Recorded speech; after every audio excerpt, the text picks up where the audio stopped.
Ukraine और रूस के बीच चल रही जंग अब अपने एक नए मोड़ पर पहुंच चुकी है। ये जंग जो 2022 में शुरू हुई थी, अब 2025 में भी जारी है और इसमें अमेरिका, यूरोप तथा रूस जैसे बड़े देशों की भूमिका और भी ज्यादा अहम हो गई है। हाल ही के दिनों में कई अहम मुलाकातें हुई हैं, जिनमें अमेरिकी राष्ट्रपति डोनाल्ड ट्रंप, रूसी राष्ट्रपति व्लादिमीर पुतिन और यूक्रेनी राष्ट्रपति ज़ेलेंस्की शामिल हुए हैं। क्या रूस अगले 15 दिनों में अपनी जीत का ऐलान कर देगा? क्या ज़ेलेंस्की इस जंग को रोकने में कामयाब होंगे और ट्रंप इस पूरे मामले में क्या भूमिका निभा रहे हैं, उनका क्या रोल है? आज हम इन्हीं सब पहलुओं पर बात करेंगे।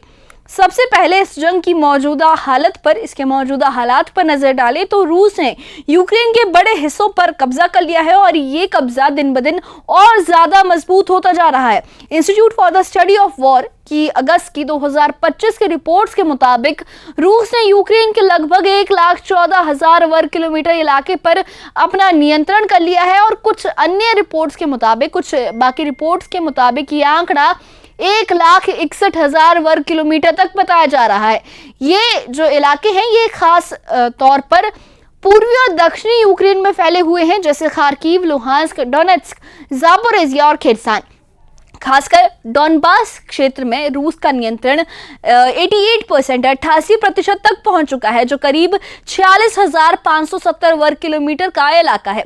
यूक्रेन के पास अब डॉनबास का सिर्फ 6,600 वर्ग किलोमीटर का हिस्सा बचा हुआ है और रूसी सेना डोनेट्स्क की ओर लगातार बढ़ रही है, जहां वो बाकी बचे हुए शहरों और गांवों पर कब्जा करने की कोशिश कर रही है। हाल ही की रिपोर्ट्स बताती हैं कि रूसी सेना पोक्रोव्स्क की दिशा में आगे बढ़ते हुए कुछ इलाकों को उन्होंने साफ किया है, लेकिन यूक्रेनी सेना भी मजबूती से मुकाबला कर रही है।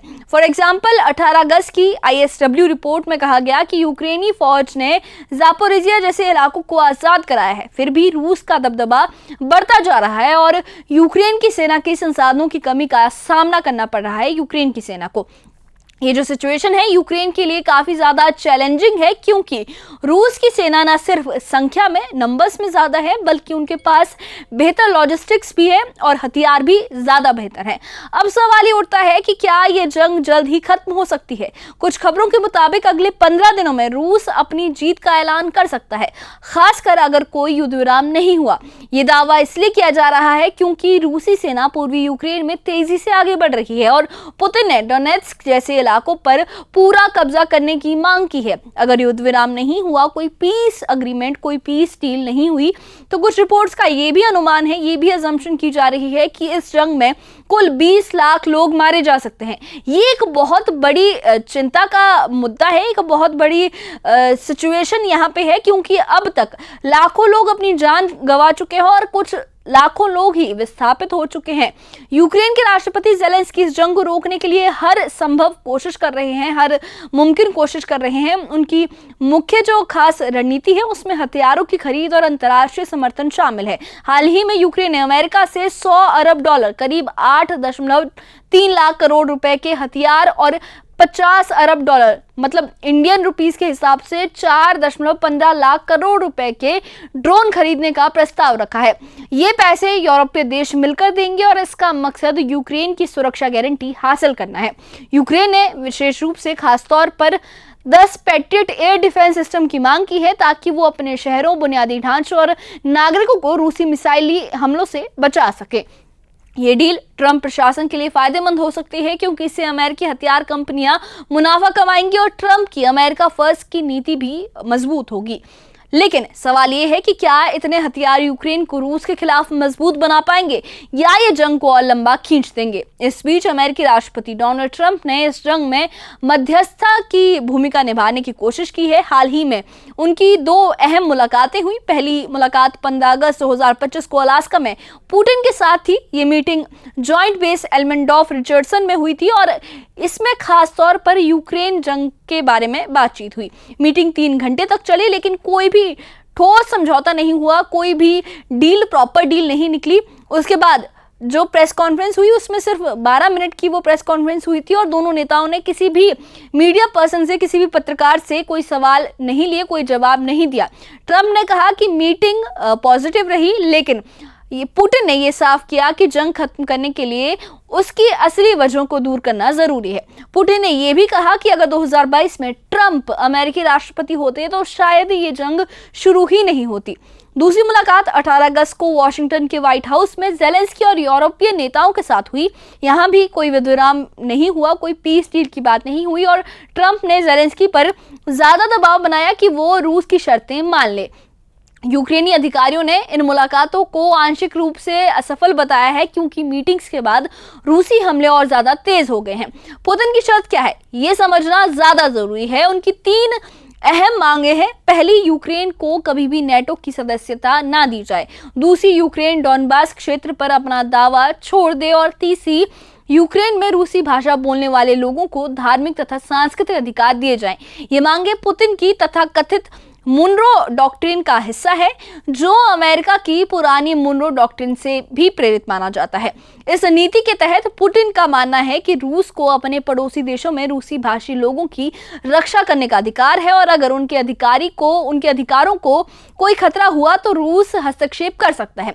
2024 में क्रीमिया पर हमले के लिए भी यही तर्क दिया गया था। विशेषज्ञों का कहना है कि यह नीति सिर्फ यूक्रेन तक सीमित नहीं रहेगी, जबकि पूर्व सोवियत संघ के देशों जैसे Latvia, Estonia, Kazakhstan, Moldova, Belarus और किर्गिस्तान पर भी ये बड़ी संख्या में रूसी भाषा लोग रहते हैं और वहां पर भी अगर ये डॉक्ट्रिन लागू हुई तो रूस इन देशों में भी दखल दे सकता है, जो वैश्विक सुरक्षा के लिए खतरा बन सकता है।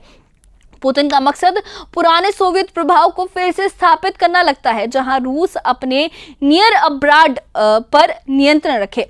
ज़ेलेंस्की की रणनीति अब खासतौर पर हथियारों और कूटनीति पर टिकी हुई है। अमेरिका से हथियारों की ये बड़ी डील रूस को पीछे धकेलने का एक मेन उनका एजेंडा रखती है, लेकिन रूस ने हर कदम की काट तैयार कर रखी है। पिछले 36 घंटों में ही रूसी सेना ने पूर्वी यूक्रेन पर कई ताबड़तोड़ हमले किए हैं। रूस किसी भी कीमत पर कब्जा की गई जमीन को छोड़ने को तैयार नहीं है। यूक्रेनी संसद की विदेश मामलों की समिति के अध्यक्ष अलेक्जेंडर मोरेस्को ने न्यूयॉर्क टाइम्स को बताया कि पुतिन ने अलास्का मीटिंग का इस्तेमाल सिर्फ ये दिखाने के लिए किया कि वो आइसोलेटेड नहीं है, दुनिया से अलग थलग नहीं है और उन्होंने ये इंफॉर्मेशन वॉर भी जीत ली है, उसमें बाजी मार ली है।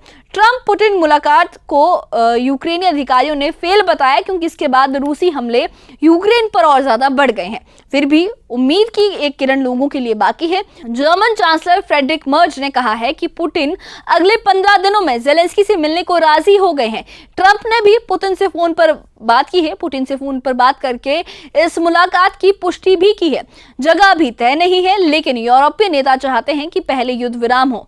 ट्रंप ने इसे अस्थायी समाधान बताया और कहा कि अगले 2 हफ्तों में तय हो जाएगा कि जंग जारी रहेगी या शांति आएगी।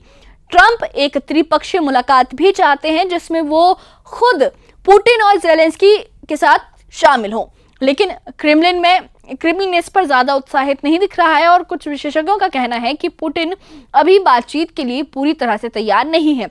अगर ज़ेलेंस्की की 8 लाख करोड़ की हथियार डील कामयाब हुई तो जंग लंबी खिंच सकती है और नुकसान बढ़ सकता है। एक्सपर्ट्स का मानना है कि इतने हथियार यूक्रेन को मजबूत तो बनाएंगे, लेकिन रूस की सेना को पूरी तरह से रोकना फिर भी मुश्किल होगा। ये जंग सिर्फ यूक्रेन और रूस की नहीं है, बल्कि एक वैश्विक मुद्दा बन चुकी है। नेटो, यूरोप और अमेरिका रूस को पीछे हटाने की कोशिश कर रहे हैं, लेकिन पुतिन की शर्तें बहुत ज्यादा सख्त हैं। अगर यूक्रेन ने डॉनबास छोड़ दिया तो ये उनकी बड़ी हार होगी। अगर जंग जारी रही तो लाखों लोगों की जान जा सकती है। ट्रंप की कोशिश है कि वो दोनों पक्षों को बातचीत की मेज पर लाएं, लेकिन उनकी नीति में हथियारों की बिक्री भी एक बड़ा फैक्टर है। दूसरी तरफ पुतिन का उद्देश्य सिर्फ यूक्रेन नहीं बल्कि पूरे पूर्व सोवियत क्षेत्र में अपना प्रभाव बढ़ाना है। उनकी मोनो डॉक्ट्रिन इसी की बुनियाद है। तो अगले 15 दिन इस जंग के लिए काफी निर्णायक साबित हो सकते हैं। क्या पुतिन और ज़ेलेंस्की की ये जो मुलाकात है इससे कोई हल निकलेगा? क्या ट्रंप की डील्स काम आएंगी या रूस अपनी शर्तें मनवा कर जीत हासिल कर लेगा? ये सवाल अभी बाकी है। इस बारे में आपकी क्या राय है? हमें कमेंट बॉक्स में अपनी राय जरूर बताइए और इससे जुड़े अपडेट्स के लिए और ऐसी ही खबरों के लिए हमारे चैनल के साथ बने रहिए। हमारे चैनल को सब्सक्राइब करिए। शुक्रिया।